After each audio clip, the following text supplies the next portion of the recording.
Ang mandamiento de aresto kontra sa iya ni Judge Rosita Lalwani kanaga RTC Branch 28. Iiwas siya sa otoridad, kaaram ng may aresto siya, kasi nagsimpuhan lang hanggang saka pinag-verify na talaga siya ng operatiba kang intel. Tayo ni palapituloy kang intensification kang programa kang PNP itong in-neutralize kang mga most wanted person sa iyo, Arno. Kasong rape asin child abuse sa saro sa ng biktima alisin ang Atki Bravante na nakomiter subot kay ni kan taon 2009.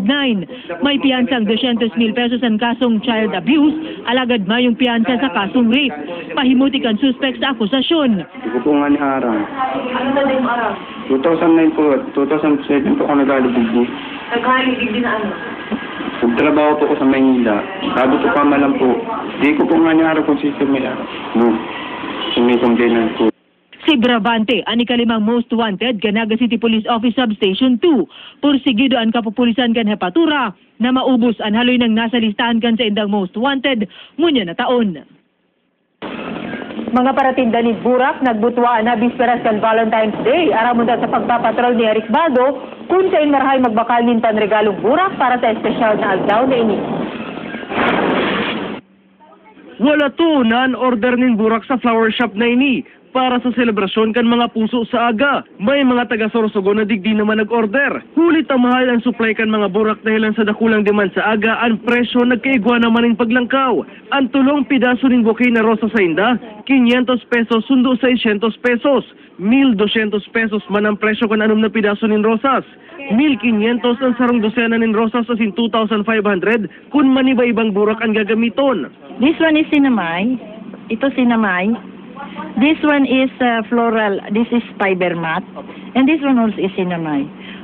At saka makikita ninyo, napakaganda na aming ribbons. Diba? Ang pagkakaayos. Ang mga sidewalk makukulor naman sa maniba-ibang Burak. Alagad prominente ang paborito tuyong aldokan mga puso, ang mga rosas. Sidewalk ang dadagsaon kan mga maut magtipid. Ang rose na ini, 75 pesos ang sarong stem asin pwede pang matawadan ng 50 pesos. 200 pesos man ang tulong pidaso ng roses. Asin 1,000 kung sarong dosena. Pwede man palaganan ng ibang accessories ang Burak.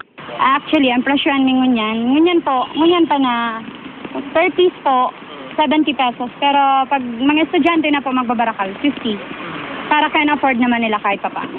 Sigun sa mga paratinda, dahil naman sinda mapa-aumento sa presyo kan mga Burak sa aga. Eric Baldo, Patrol kan Pilipino.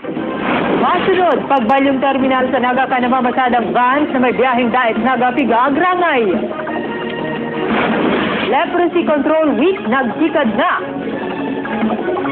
Kapamilya Stars asin iba pang personalidad dinagsa ang Tinagbang Festival. Ini asin iba pang mga barata sa pagbabalik kan TV